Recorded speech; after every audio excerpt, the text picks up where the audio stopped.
Hello friends, आपके साथ इस वीडियो के अंदर मैं चर्चा कर रहा हूँ यस बैंक के बारे में। यस बैंक का शेयर तेजी से दौड़ लगाता हुआ नजर आ रहा है और उसका मुख्य कारण क्या है?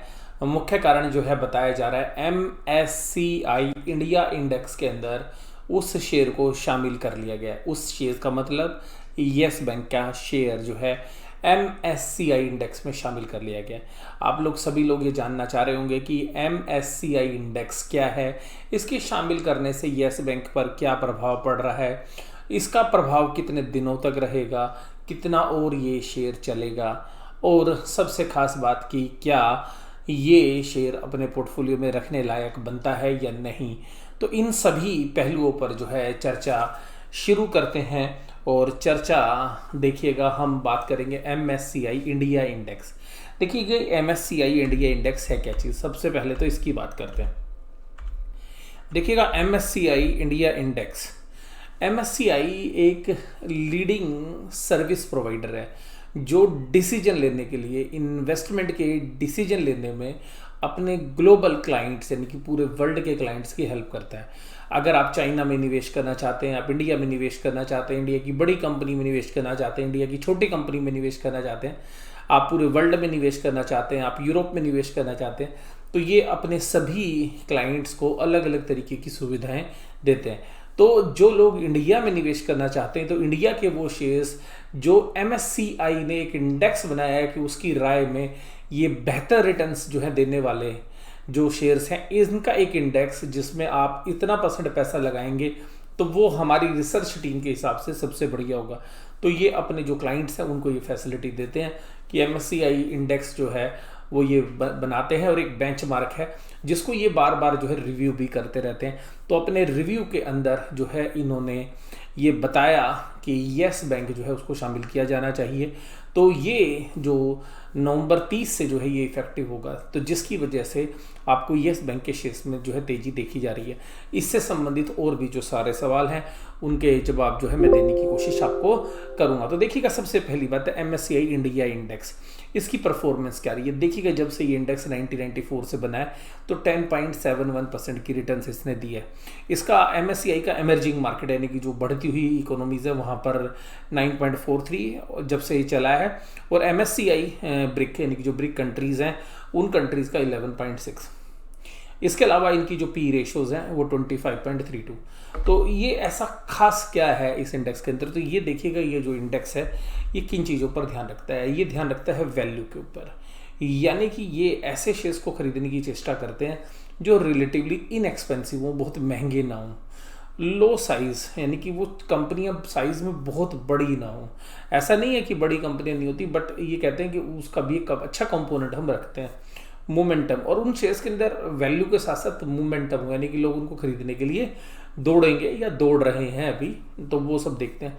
बिजनेस जो है वो क्वालिटी वाला होना चाहिए, और कैश फ्लो जो है वो यील्ड होनी चाहिए, यानी कि एक डिविडेंड भी जो है होना चाहिए। कैश फ्लो पेड आउट यानी कि उसमें से कुछ डिविडेंड भी पे होना चाहिए, और जो रिस्क है वो कम होना चाहिए, यानी कि वोलेटिलिटी कम होनी चाहिए। तो इन प्रिंसिपल्स के ऊपर जो है MSCI काम करता है। तो अगर इन पैरामीटर्स के अंदर यस बैंक के शेयर को MSCI जैसी एक बेहतरीन ऑर्गेनाइजेशन अपने क्लाइंट को सजेस्ट करती है अगर इंडिया में निवेश करते हैं, तो यहाँ पर एक रुझान जो है पॉजिटिव आना स्वाभाविक है। तो ये एक मेन रीज़न है जिसकी वजह से यस बैंक का जो शेयर है वो चलता हुआ नज़र आ रहा है। मैं अपनी पिछली वीडियोस में आपको ये हमेशा बताता रहा हूँ कि देखिएगा, जो पुराना यस बैंक था जो आप महंगा खरीदते थे, और अब ये जो सारी बुराइयाँ जो है इस बैंक में आ गई हैं, अब उन बुराइयों के बाद जो प्राइस आप दे रहे हैं, प्राइस जो आप पे कर रहे हैं, उसके सामने आप क्या मिल रहा है, ये इंपॉर्टेंट है। और मैं आपको जो है कवायद भी करता रहा हूँ, मैंने खुद FPO में भी पैसे लगाए थे, तो मैं इसका जो है लेटेस्ट रिव्यू भी आपको जो है देता रहता हूँ हर हफ्ते, नहीं तो 10 से 15 दिनों के अंदर मैं इसके बारे में आपको रिव्यू भी करता रहता हूँ। तो देखिएगा, यहाँ पे रिस्क एंड रिवार्ड जो है MSCI को भी लगता है कि इन्वेस्टर के फेवर में, इसीलिए उन्होंने अपने इंडेक्स के अंदर इस शेयर को शामिल किया है। अब इस शेयर को शामिल किया तो इस शेयर के शामिल करने से संबंधित जो चीज़ें हैं वो देखिएगा, इन्होंने बोला वैल्यू, तो इसका मतलब इनको वैल्यू लगती होगी। लो साइज़ है, ठीक है, उनको भी नहीं लगता कि बहुत बड़ा बैंक है। मोमेंटम है, शेयर में मोमेंट रह सकता है, आगे बढ़ने वाले प्राइस उनको लगते हैं। क्वालिटी बिजनेस है, क्योंकि जिस तरीके से गवर्नमेंट ने उसको टेक ओवर करके स्टेट बैंक ऑफ इंडिया को दिया और जिस तरीके से एक नई मैनेजमेंट में जो है प्रशांत कुमार जी जो है अभी बैंक को चला रहे हैं, वहाँ पर जो है एमएससीआई को उसके अंदर एक क्वालिटी लगती है। यील्ड जो है आगे आने वाले, अभी तो बैंक डिविडेंड दे नहीं रहे, तो उनको उम्मीद है कि वहाँ पर डिविडेंड भी होगा और वोलेटिलिटी अब उतनी नहीं रहेगी जैसे पहले रहती थी येस बैंक में। तो इसका मतलब है कि अगर एमएससीआई जैसी एक रेपुटेड ऑर्गेनाइजेशन अपने इंडेक्स के अंदर इसको शामिल करती है तो ये कहीं ना कहीं येस बैंक के लिए गौरव की बात है। तो ये जो गौरव का विषय है, ये येस बैंक के लिए जो है शेयर को खरीदने के लिए जो आकर्षण जो है वो पैदा कर रहा है। और देखिएगा जिस तरीके से परफॉर्मेंस फाइनेंशियल्स इंप्रूव हो रहे हैं पिछले 2 क्वार्टर के अंदर, और संकट से जो है बाहर निकालने की जो कोशिश है वो येस बैंक की मैनेजमेंट करने लग रही है, निरंतर प्रयास कर रही है। और इस तरीके से एक बीमार व्यक्ति जो कि कोमा में था, उस कोमा में से निकाल के उसको ठीक करने की कोशिश, और अभी देखिएगा मैनेजमेंट चाह रही है कि येस बैंक जो है अब बीमार ना रहे और आगे दौड़ लगाता हुआ नजर आए। उसकी फाइनेंशियल परफॉर्मेंस भी, उसके पास जो ब्रांच नेटवर्क है वो बहुत अच्छे बैंकों के पास नहीं है जिस तरीके के येस बैंक के ब्रांच नेटवर्क्स हैं। उनको देखेंगे जिस तरीके के क्लाइंट बेस हैं, जिस तरीके के डिपॉजिट सब दोबारा से बढ़ रहे हैं, और जिस तरीके से जो है नॉन परफॉर्मिंग असेट्स पर जो है कंट्रोल करने की कोशिश जो है नई मैनेजमेंट कर रही है, उन सभी पैरामीटर्स को ध्यान में रखते हुए मुझे लगता है कि एमएससीआई ने जो है इस शेयर को जो है शामिल किया होगा। तो येस बैंक का शेयर क्यों दौड़ रहा है ये इंपॉर्टेंट नहीं है, इंपॉर्टेंट ये है कि देखिए एक ऑर्गेनाइजेशन जो है उसके ऊपर जो है बिलीव कर रही है और जिसकी इंटरनेशनल कम्युनिटी के अंदर एक बहुत बढ़िया रेपुटेशन है। तो एक रेपुटेड ऑर्गेनाइजेशन भी उसी शेयर्स को जो है ढूंढने की कोशिश कर रहा है जो कि उसके इन्वेस्टर्स को जो है फ़ायदा दे सकें।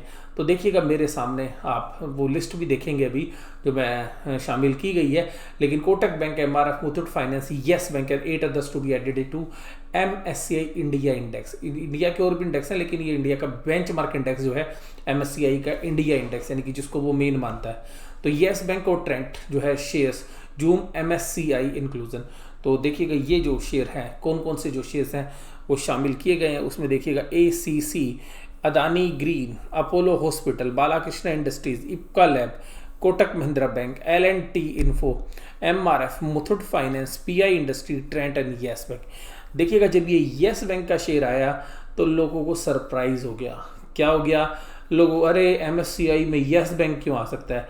तो देखिएगा मैं आपके साथ वही बात करने लग रहा हूँ पिछले दिनों से कि देखिएगा येस बैंक को अगर आप वैल्यू की नज़र से देखेंगे तो येस बैंक में एक वैल्यू जो है एमएससीआई को भी जो है नज़र आ रही है।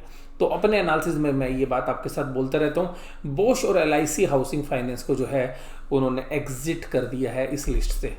तो अगर हम यहाँ पर इसके शेयर प्राइस की भी अगर चर्चा करें तो किस तरीके के जो है शेयर प्राइस रहे येस बैंक के, तो उनको भी हम देखना जो है चाहेंगे।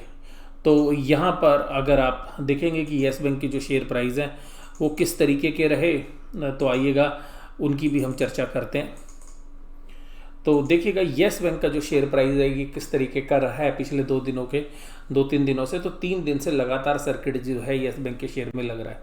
हमने जो पिछला एनालिसिस किया था तो 12 रुपये के आसपास जो है शेयर चल रहा था और वीकेंड पे, और अब देखिएगा 14 रुपये 21 पैसे जो है बीएससी पर और एनएससी पर 14 रुपीज़ एंड 15 पैसा जो है ये शेयर प्राइस है। तो यहाँ पर ये जो शेयर प्राइस हैं इनके ऊपर भी जो है पब्लिक अभी इनको खरीदने लग रही है और इन्वेस्टर्स का जो कॉन्फिडेंस है वो यहाँ पर इन शेयर्स के साथ इस शेयर प्राइस पर भी आ रहा है। तो देखिएगा थ्रो अवे प्राइजेज हैं वो मैं आपको बोल भी रहा हूँ। देखिएगा लग गई ना तो ये लॉटरी है, तो ये आप 14 रुपये की लॉटरी है। और अगर ये रिफॉर्म्स आ गए और बैंक को जो है रिवाइवल कर दिया, अगर ये एक टर्न अराउंड स्टोरी है उसी के हिसाब से आप इसमें इन्वेस्टमेंट के एंगल देखिएगा। रिस्क तो है, मैं ये मना नहीं कर रहा, लेकिन जब ये टर्न अराउंड होगी तो रिटर्न्स भी उसी परिप्रेक्ष्य में बनेंगी जिस परिप्रेक्ष्य के अंदर आप रिस्क ले रहे हैं। तो मुझे भी अभी पर्सनली ऐसा लगता है कि रिस्क तो है, मैं मना नहीं करूंगा कि इसके अंदर रिस्क नहीं है, लेकिन रिस्क के सामने जो रिवार्ड है वो ज़्यादा है। तो रिस्क रिवार्ड जो है वो इन्वेस्टर के फेवर में, और इसके ऊपर जो पुष्टि है मेरे साथ साथ जो है एमएससीआई ने भी कर दी है। और देखिएगा मैं आपको पीछे भी जो है ये बात बोल रहा हूँ कि जब राणा कपूर जी या रवनीत गिल जी से शेयर्स को बारे में जो है मेरी राय बिल्कुल नेगेटिव थी, क्योंकि जिस तरीके से बैंक चलाया जा रहा था, जिन प्राइजेस पे था, मुझे बिलीव नहीं होता था, क्योंकि वो जो प्राइस थे वो जस्टिफाई नहीं लगते थे बैलेंस शीट को या फाइनेंशियल को देखते हुए। तो आप वहाँ पर मेरी आप देखिएगा नेगेटिव वीडियो भी देखेंगे जब 200-250 रुपये येस बैंक होता था, मैं कहता कहता था बेकार, इससे दूर रहिएगा। 80 रुपये पे भी जब राकेश झुंझुनवाला जी ने शेयर लिया था तब भी मैंने बोला था इस शेयर से दूर रहिएगा। लेकिन अभी देखिएगा मेरा व्यू जो है 10-12 रुपये, अब तो हालांकि 14 रुपीज़ हो गया है। यहाँ पर व्यू जो है प्राइस को देखते हुए और अब किस तरीके से बैंक जो है कंट्रोल हो रहा है वो इंपॉर्टेंट है। शेयर्स वही है जिसपे आप दूसरी मैनेजमेंट के हाथ में, जब वो शेयर्स था अलग प्राइस थे, मेरे व्यू अलग थे, और अब देखिएगा कि मेरे व्यू अलग हैं। और अब तो देखिएगा इंटरनेशनल इन्वेस्टमेंट कम्युनिटी के अंदर जो एजेंसीज हैं जो अपने क्लाइंट को सर्विसेज देती हैं, जो सर्विसेज देती हैं इन्वेस्टर्स को, वो भी अब इसको रिकॉग्नाइज कर रही हैं। तो मैं केवल और केवल आपको ये कहूँगा कि ये जो भी मैंने आपके साथ एनालिसिस किया only for the educational purposes, मैं कोई बाय या सेल रिकमेंडेशन इस शेयर के बारे में नहीं कर रहा हूँ। आपको ये वीडियो कैसी लगी जरूर से जरूर आप मुझे बताइएगा, और इसी तरीके से जो है वीडियो देखते रहिएगा। वीडियो देखने के लिए धन्यवाद। Thank you very much.